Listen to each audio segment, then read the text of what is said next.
दोस्तों, ये तो आप जानते ही हैं कि द्यूत सभा में चौसर हारने के बाद शर्त के अनुसार पांडवों को 12 साल वनवास और 1 साल का अज्ञातवास बिताना था।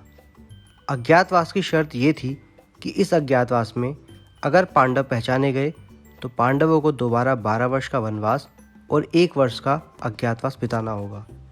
पांडवों ने ये अज्ञातवास मत्स्य देश में राजा विराट के यहाँ बिताया था, किंतु प्रश्न ये उठता है कि उन्होंने अपना अज्ञातवास द्वारिका में क्यों नहीं बिताया। दोस्तों, स्वागत है आपका Mahabharata myths and reality channel में। अज्ञातवास में द्वारिका पांडवों के छिपने के लिए एक उत्तम स्थान हो सकता था। वहाँ श्री कृष्ण थे, बलराम, सात्यकी, प्रद्युम्न और सांब जैसे महारथी थे। फिर भी पांडवों ने अपने अज्ञातवास को बिताने के लिए द्वारिका को इसलिए नहीं चुना क्योंकि द्वारिका और पांचाल ये दोनों ऐसे राज्य थे जहाँ पर पांडवों के होने का दुर्योधन को सबसे अधिक संदेह था। पांडवों के यादवों से बहुत ही अच्छे संबंध थे और अर्जुन श्री कृष्ण की बहन सुभद्रा के पति थे। द्वारिका एक शक्तिशाली राज्य भी था। इसी तरह पांचाल भी एक शक्तिशाली राज्य था जहाँ के राजा द्रुपद द्रौपदी के पिता थे। अज्ञातवास शुरू होने से पहले इन्हीं दो राज्यों की सीमाओं पर दुर्योधन के सबसे अधिक गुप्तचर नजरें बिठाए बैठे थे और ऐसा पांडवों को अंदाजा था।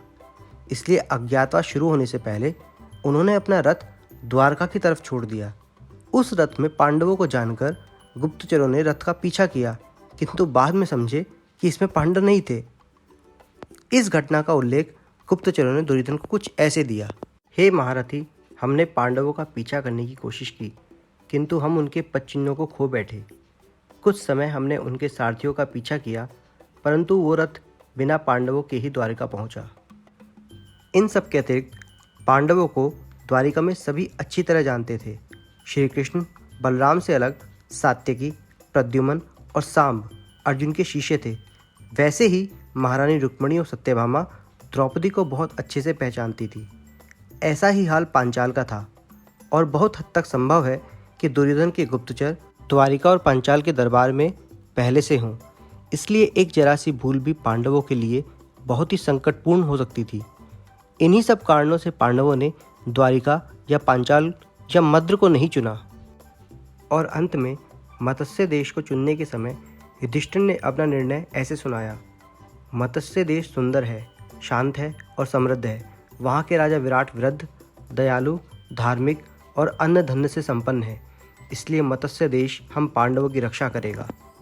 मत्स्य को चुनने का फैसला इसलिए भी सही था क्योंकि विराट के संबंध पांडवों से मैत्रीपूर्ण भी थे और साथ ही वहाँ उन्हें कोई पहचानता भी नहीं था।